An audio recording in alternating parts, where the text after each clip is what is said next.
Gennady, did you? Yeah, since we raised the issue of consciousness, of course, science attempted to answer this question. I would refer to the work of Jean Piaget. We live in a spatio-temporal world, and we frequently talk about reality in terms of space and time, forgetting that our categories from space and time are not always applicable. For example, we separate subject and object, and we think that they're ontologically totally different. Modern science is based on it. But can we really do it? Psychologist Jean Piaget analyzed how children construct reality and how at the same time as they construct the world in the first year of their life, they construct their own mind. Where is the difference between subject and object? They're poles of the same continuum, this process. Consciousness emerges as a result of this process. This process, if we take evolution seriously, and we should as we believe in science, where did it come from, if not from cosmos? There must be something in cosmos that creates potential and possibility for us to develop consciousness. And it does. May I follow that? I had a question for David just along those lines. And as many people here know, the German philosopher Schopenhauer had a theory of a kind of underlying metaphysical force called the will, and the will he saw manifesting itself in everything.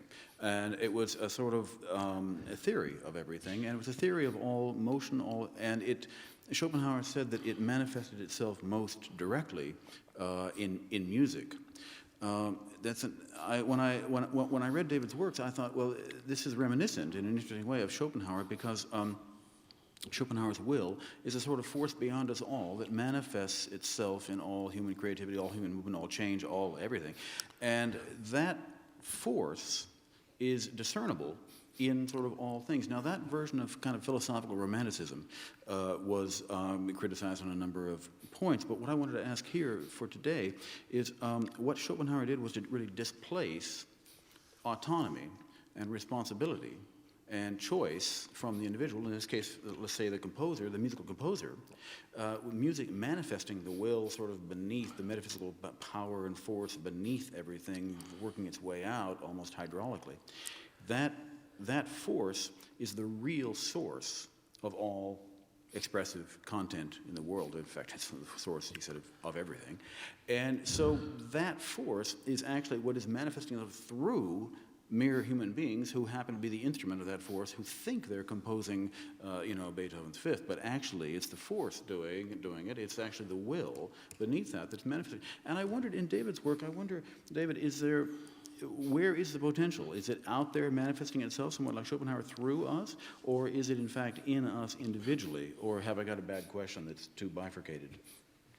Well, whenever I watch or listen to philosophical discussions like this, when someone pegs a question to a particular philosopher and asks for an answer pegged to that philosopher, it assumes that everyone in the room knows everything about that philosopher.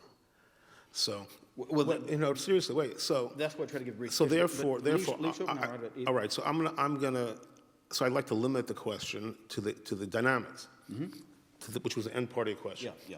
Okay. So I think I've been pretty clear that I perceive that the force, that this quest potential is within all of us, but we also swim in that river, so to speak. We swim in that cosmic river of potential.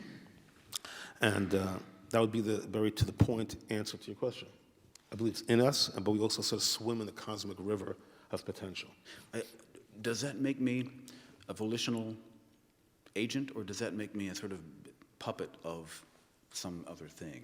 No, it means that if you sort of get into the water and swim, you'll sort of get traction. Right. But you can choose not to engage. Right.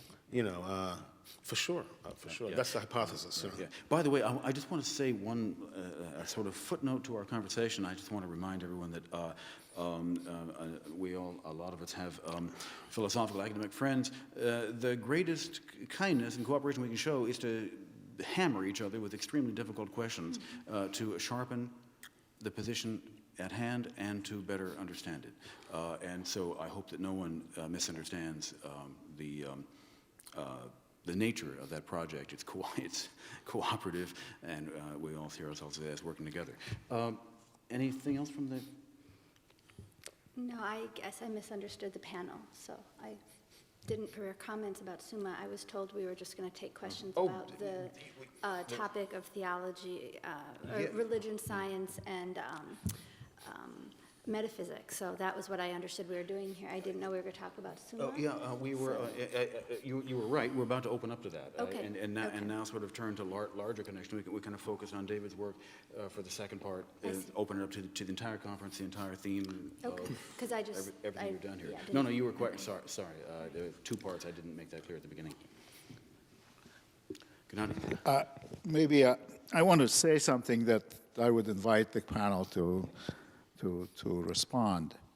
We make these differentiations: philosophy, metaphysics, science, religion. But isn't it all part of human reason? There was time when religion and science were getting along very well together. Science was religion promoted science. It created the basis for scientific thought.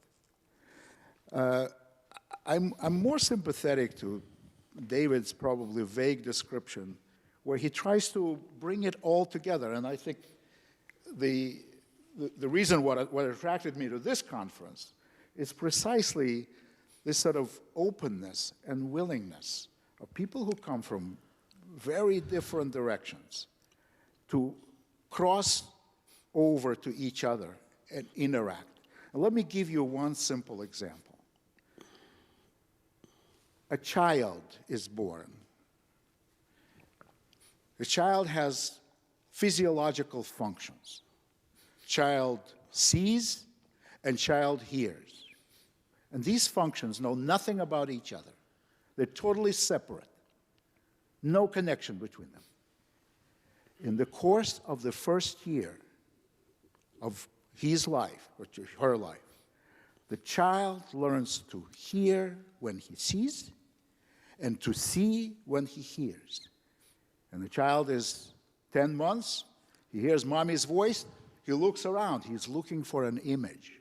By the end of the first year, the child can combine hearing and seeing and construct symbolic thought that is incredibly powerful. It is neither hearing nor seeing, but something totally different, something irreducible. If this is not a creation, I don't know what is. And it comes from nowhere. Doesn't seem, you cannot causally explain it by reducing it to either hearing or seeing. So I would like to invite your comment on this. Why are we talking science, religion? It's all human reason. And I think the more we realize it, and the more we interact with each other, maybe we will be able to really integrate as a humanity a little bit more. Well, I think that many fields are interrelated, and essentially one field, like say physics, chemistry, anthropology, all the sciences. From my perspective, it's really one big field. But on the other hand, respectfully, religion is sort of a different category. It operates by different premises. So, you can't so cavalierly say religion is reason. You can't so cavalierly say that. The religionists would say it is, and people not within religion would say it's not. But I think your basic intent is that everything is, everything is related, which it is, but everything is not necessarily classic human reason. With all due respect to you. I mean, you made a beautiful presentation. It was very complimentary to me. But at the same token, the proposition that everything is human reason would not be accepted by many people here, including myself. Religion takes many leaps of faith, and leaps of faith, to the extent that they are not You cannot say it's within that all religions, leaps of faith, or all religion are within the realm of a generally accepted reason. You know, with all due respect to your illustrious personage, that would be my response to you. Yeah. I just feel the need to say a few things. One is, part of this conference has been very strange to me. I've never quite understood this whole science versus religion thing, and when I come across it or when I've heard it bubble up at this conference or at other places, what I'm usually hearing is fundamentalist religion against scientism, and they both sound silly to me. So I just have to say that. They're both very dogmatic. Now, and I think Marciela and others have made this point very well at this conference, and I really appreciate that what I see is a more reasoned approach, which, humans, religion's important for humans to deal with, to give them consolation in life and so forth. And it has a kind of role it plays in people's lives, and that's one thing, and science is about something completely different, which is an understanding of the universe. Now, I'm not going to defend or deride either, but I feel like I keep being put in the position during this conference that I need to take sides. I'm not religious. I don't support the kind of dogmas or beliefs as truth that we've been hearing. But saying that, I don't think the fact that one is an atheist or a non-supernaturalist means they have to deride all aspects that go under the term religion, whatever that means. So I find that a problematic I'm not comfortable with. The other thing is, when I received the invitation to this conference and so forth, the word academic was all over it. This is an academic conference, and we're going to discuss how metaphysics might be an interesting way to bring discussions of science and religion together. And that's fascinating to me. I come at it from a historical point of view, so I'm interested in historically how those three have come together. So I'm excited to sort of see how that has resonance with current discussions. And I would have loved to have that conversation, because the work that I presented today, I see many similarities to the kind of conversation we had at this conference. And so I'm very interested in how really we're asking a lot of the same questions in a different way. And so I would love to sort of talk about that.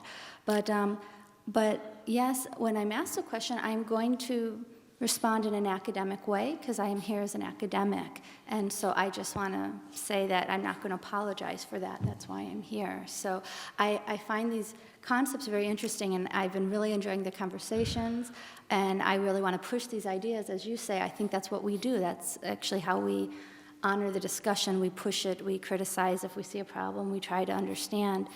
We make comparisons so we can try to understand. It's not to deride. So I'd like to have those conversations, but also not be shut down that, well, that's too academic or too complicated. Well, then I don't know why I'm being asked to talk about it, I guess. I just have to say that, because I feel like I've been put in a position that sort of misled me about what I'm supposed to do here, and I just need to say that. So. Bernhard, I think Dr. sorry. Atkins Yes, let's come back. was good.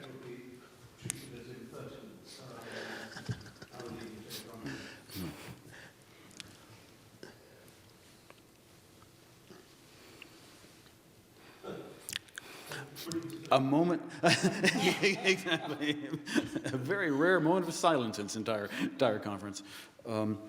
The question of the relation between science and religion is, I think, one that takes many, many faces, and one form of that can be what's the difference, what's the line of demarcation. I imagine that there are many. There's a question of ways in which they're compatible, ways in which they can be sympathetic to each other but different, and ways in which they are in fact different and incompatible.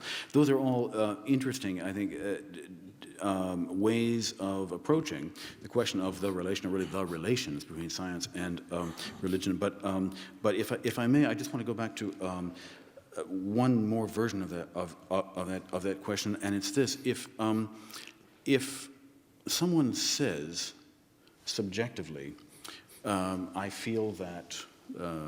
A knowledge claim in philosophy. I know that my Redeemer liveth. I know blank. I know.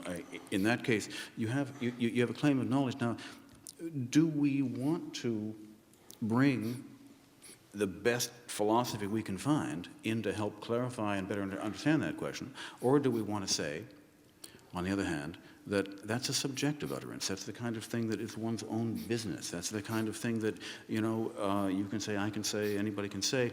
And in fact, the saying of it is itself its own confirmation. In which case, any appeal to the sort of what philosophy can offer becomes sort of irrelevant. It seems to me that these are two very different kinds of projects. And if one does endorse the subjectivist view, I'd say I don't criticize that. I just want to understand as fully as I can exactly the way in which it is a subjectivist view, and I will respect it as that. If, on the other hand, it's a knowledge claim invoking the history of what we human beings know about epistemology, then I, for one, want to do my best to ask the people who have thought the hardest and longest about those questions and bring them in to help out, because, God knows we need it. I think that on the one hand, we want to bring in the best that we have historically, obviously, and whether it's amplifying or assisting, or if it's challenging.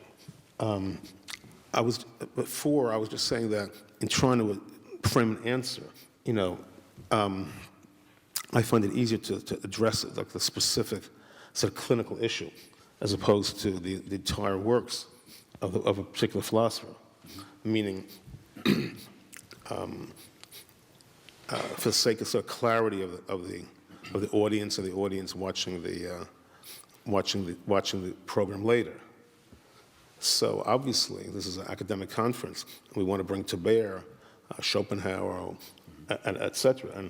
But I think it's more in your domain to articulate it, more than in my domain to peg off of it for the audience. That's what I was trying to say before. Yeah. I think it's more, I get more clarity if I'm pegging off specific points, where it's your prerogative to explicate the Schopenhauer or whoever to make your point. That was I was trying to handle. Yeah. Obviously, if it's only my subjective thoughts, it's not particularly worthwhile. Yeah. It's only if it's dovetailing with the collected thinking of many players along the way. Yeah. Even though at the same time, we believe that this is an original presentation. Yes. At the same time, we want to incorporate or integrate as many as possible. Yeah. And for me anyway, it's just where, and this goes back to what Tammy was just saying a moment ago, it's just where you say, David, that if it were just your own private subjective claim, it wouldn't be a claim that you publish. You wouldn't put it out there. Right. Where the minute it crosses that line between your sort of articulation of your subjective experience into an experience or into an articulation that makes a claim on somebody else's assent, at that point, I want to say, let's use all we've got. For sure. I mean, obviously that's the Gennady did it, and you're doing it heavily, and it's what makes this whole thing vibrant. Yeah, exactly. And over the course of the last few days, we've seen this great intellectual feast of all kinds of things, all kinds of pieces of a mosaic that, as Gennady says, do in fact fit together. In complex ways. I was caught by surprise by Bruce Chilton's line of approach that this is sort of new Gnosticism. I must admit, I sort of missed that whole play in my X number of years of research. I look just in stepping back a second. We've had many aggressive conversations with Peter Atkins and the other people over the course of this conference, and been very dynamic. So it's sometimes I've talked to Peter about matters of style vis-a-vis other speakers in private. Anyway. But we love Peter, and we love him forever. And we're honored that he's at the conference. And obviously, we welcome aggressive probing and challenge. So that's never been the issue. Never, ever been the issue. And in fact, I had actually suggested to Bruce Chilton that Peter Atkins be on the panel, but they were limited to the microphones, frankly. And I know Tammy Nyden said she wants to be on the conference on this panel to talk about Summa. She was demanding it.